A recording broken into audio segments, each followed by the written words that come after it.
My grandfather's will was filled with the usual oddities of an old man's life. But one item stood out, an antique mantel clock. It was beautiful, carved from a dark, almost black wood, with a brass pendulum and a porcelain face. The strange thing, it had no hands.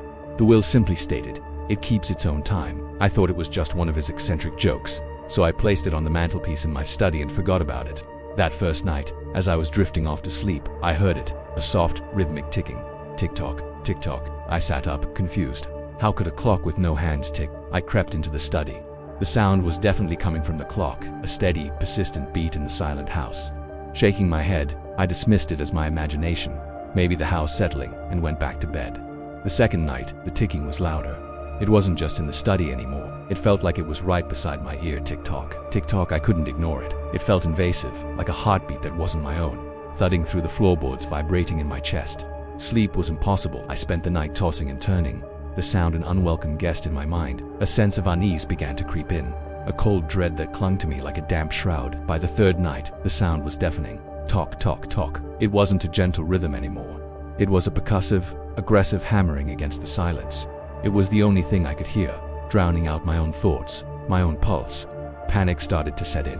This wasn't normal. The clock felt alive. It felt like it was counting down to something. I huddled under the covers, my heart pounding in time with the monstrous clock, praying for morning. The next day, exhaustion hung over me like a cloud.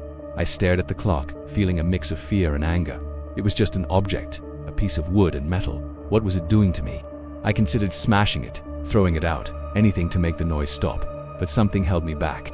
My grandfather's words echoed in my mind. It keeps its own time. What did that mean? The fifth night was the worst. The ticking had become a singular, booming thud, thud, thud that seemed to shake the very foundations of the house.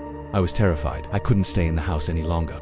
I grabbed my keys, ready to flee, to drive anywhere until the sun came up.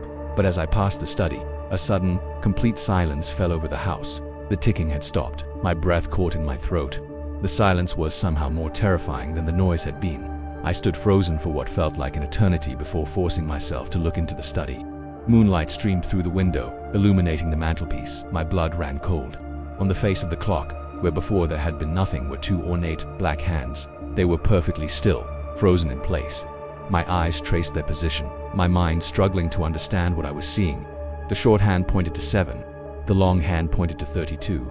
7:32, 7:32 a.m., the exact time of my birth.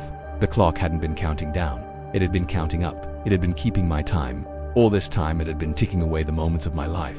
And now, it had stopped. I suddenly felt an immense weight, a profound stillness, as if the world itself was holding its breath. The clock had finished its count. My time was up.